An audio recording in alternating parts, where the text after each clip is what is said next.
నీకు ఎలా చెప్తే అర్థమవుతుందిరా?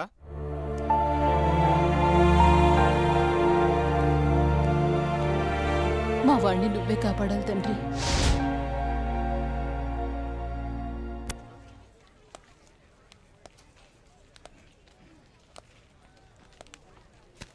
రండి సార్, ఏం కావాలి?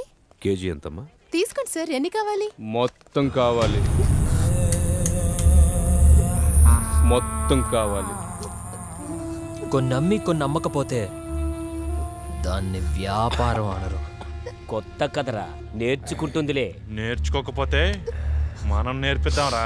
ఫీజు కూడా అక్కర్లేదు, ఫీజు మేమే ఇస్తాం. అసలు నీ ప్రాబ్లం ఏంటి? అసలు ఏంటి నీ ప్రాబ్లం? ఇప్పుడు గారు మంతో తిరిగా ఒక్కొక్కదానికి ఒక్కొక్క రోజే, కానీ నీకోసం 6 నెలలు 6 నెలలు తిరుగుతానే ఉన్నా. నాకేంత ఇదిగో డబ్బుంది, 6 అడుగుల హైట్ ఉంది, ఇంకేం కావాలి నీకు? ఇదిగో క్యాష్ అంతా నీకు, బ్లాంక్ చెక్ నీకు ఎంత కావాలంత రాసుకో. నీ ఇంకొక 10 నిమిషాలు టైం ఇస్తున్నా, 10 నిమిషాలు. ఒప్పుకోకపోతే ఎత్తుకెళ్తా.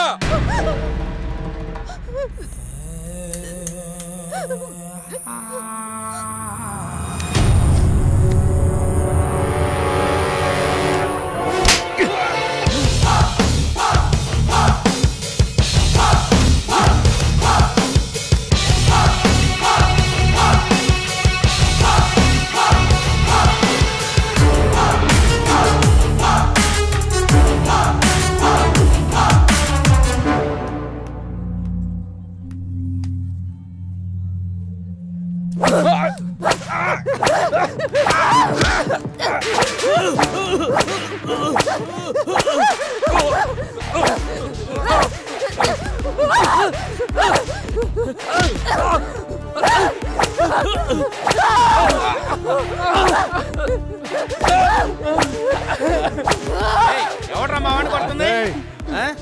ఏసీపీ రాజేంద్ర. అయితే గట్టిగా మాట్లాడితే గుడ్డలు తీసుకొచ్చబెడతా. రమ్య, సార్ నువ్వు రామా, నువ్వు రా, సాల్వ్ చేసుకుంటారు.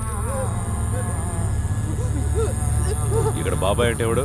ముందుకురా. రా, ఈ డబ్బు మీ వాడిచ్చింది.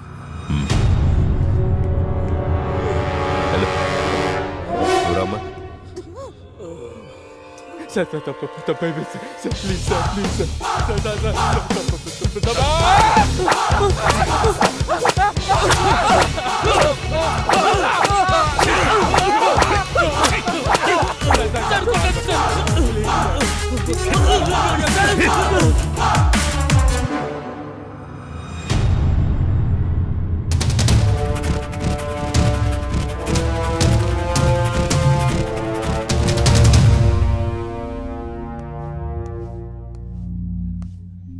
పవన్ కుమార్ అలియాస్ లారా, అవునా?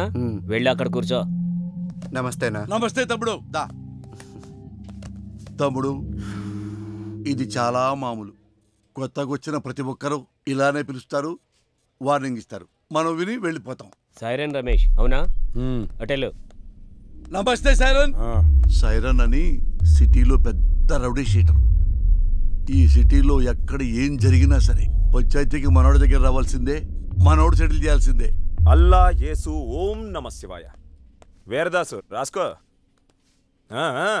అందరూ ఇక్కడే ఉన్నారు, నాకు తెలుసు మీరు వస్తారని. నమస్తే సార్. సార్, మీరు మీటింగులు పెట్టాల్సిన పనే లేదు. ఏసీపీ గారి సిన్సియారిటీ మొత్తం తెలిసిపోయింది. ఏసీపీ గారు ఇక్కడే ఉండాలని దేవుణ్ణి మొక్కొని వస్తున్నాను. తీసుకోండి సార్. ఏంటయ్యా, ఏ రౌడీ అయినా సిన్సియర్ పోలీస్ ఆఫీసర్ ట్రాన్స్ఫర్ అవ్వాలని కోరుకుంటారు. నువ్వేంటి ఇక్కడే ఉండాలని కోరుకుంటున్నావు? సార్, నేను మొదట్లో అలాగే అనుకున్నా. పోలీసులు మనోళ్ళు అయితే కేసులు తీసేస్తారు, కానీ కక్షలు ఇక్కడ దాకా చాగుతాయి. రాసుంటే బతుకుతాం, లేకపోతే పోతాం. అందుకే ఏసీపీ గారు ఇక్కడే ఉండాలని దేవుణ్ణి మొక్కున్నాను సార్. మణికంఠ, అవునా? లోపలికి వెళ్ళండి. నమస్తే అన్న. నిన్ను కూడా పిలిచారా? కూర్చోండి. నమస్తే అన్న. మణి అని ఓల్డ్ రౌడీ షీటర్. ఒకప్పుడు పెద్ద ముదురు, ఇప్పుడు సాధువులా మారిపోయాడు.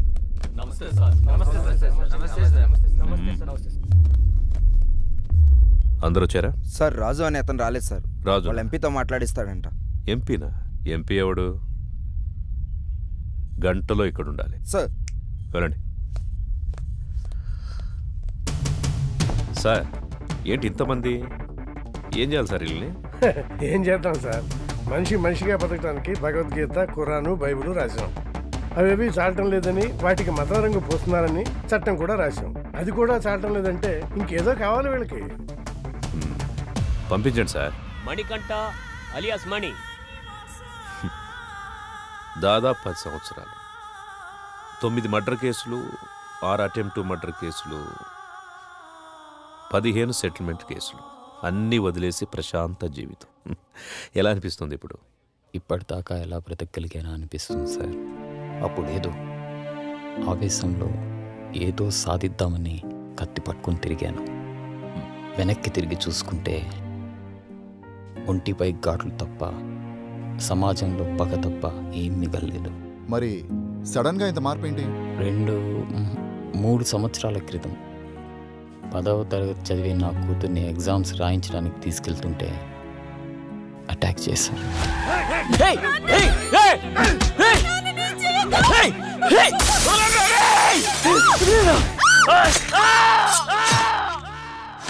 భయం వేసింది.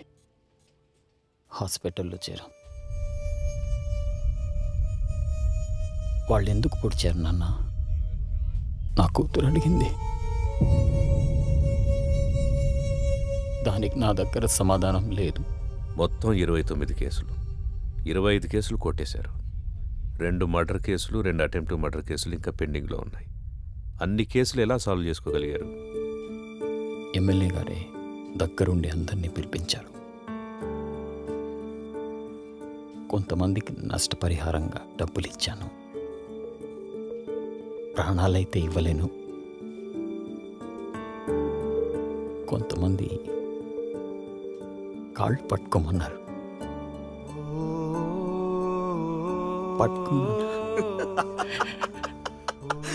మణిగాడు నా కాళ్ళు పట్టుకున్నాడు.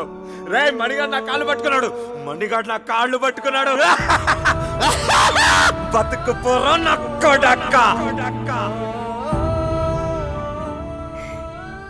ఇంకొంతమంది నేను నా ప్రాణాలు కావాలన్నా వదిలేస్తామా?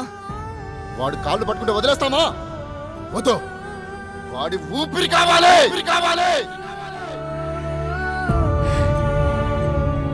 నా ప్రాణాల కోసం వాళ్ళ క్షమభిక్ష కోసం నేను ఎదురు చూస్తున్నాను సార్. జనాల్ని ఇంత భయపెట్టారు కదా, జనం ఎలా నమ్ముతారు ఇప్పుడు మిమ్మల్ని? ఒక మనిషే నమ్మలేని ఈ రోజుల్లో మాలాంటి రౌడీల్ని ఎవరు నమ్ముతారు? ఎందుకు నమ్ముతారు? ఎనీహౌ మీ ప్రయత్నం బాగుంది, కానీ మీ పేరు మాత్రం నా దగ్గర వినిపించకుండా చూసుకోండి. వెళ్ళండి. మంచి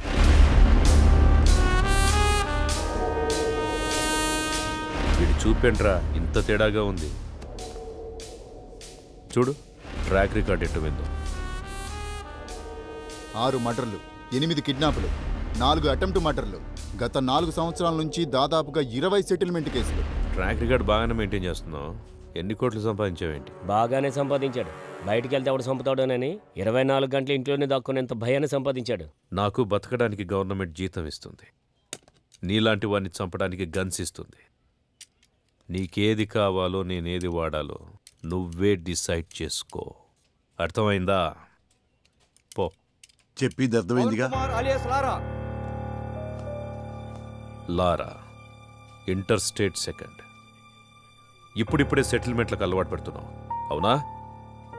సెటిల్మెంట్ అంటే ఒకడిని సమస్య నుంచి బయటపడేసి బతుకుదారి చూపించడం. మరి నువ్వేంట్రా వాడెవడికో బతుకుదారి చూపిస్తూ నువ్వు చావుదారి వెతుకుంటున్నావు. మరి నీ సెటిల్మెంట్ ఎవడు చేస్తాడరా? సార్ రాజు సార్. ఎంపీ ఎవడరా? ఎంపీ ఎవడో? సార్ అది కాదు సార్. ఎంపీ గురించి అడిగితే ఎంపీ గురించి మాత్రమే చెప్పు. వీని లాస్ట్కి తీసుకురండి. సార్ పదా. ఇప్పుడు నీకు నేనేం చెప్పినా అర్థం కాదు. నీకు అర్థమయ్యే టైంకి నువ్వు ఏ పరిస్థితిలో ఉంటావో కూడా నాకు తెలుసు. పొరపాట్లు చేయడం తప్పు కాదు, దాన్ని అలవాటు చేసుకోవడమే నేరం. నీకు 4 నెలలు టైం ఇస్తున్నాను. ఇదే రిపీట్ చేసావనుకో 4 నిమిషాలు కూడా టైం ఇవ్వను. అర్థమైందా? ఓ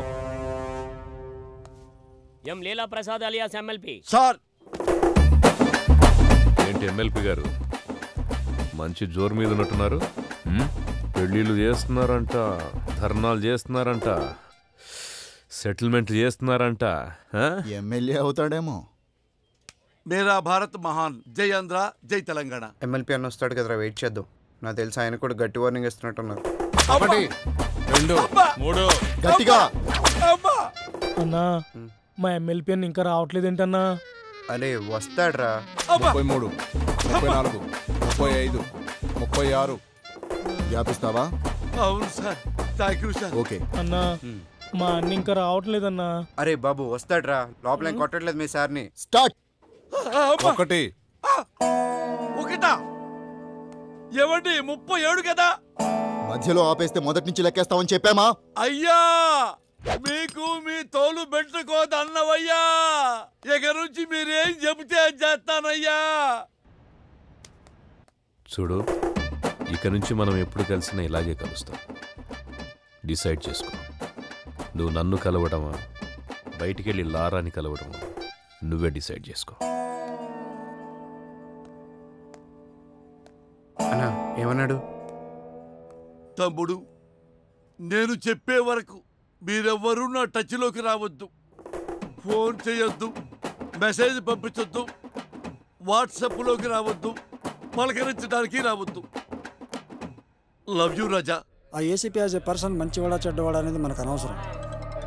ఇప్పటికి 8 చోట్ల పనిచేశాడు. చేసిన ప్రతి చోట సిన్సియర్ అనే తెలిసింది. అతను ఉన్నంతకాలం కొంచెం జాగ్రత్తగా ఉండడం మంచిది.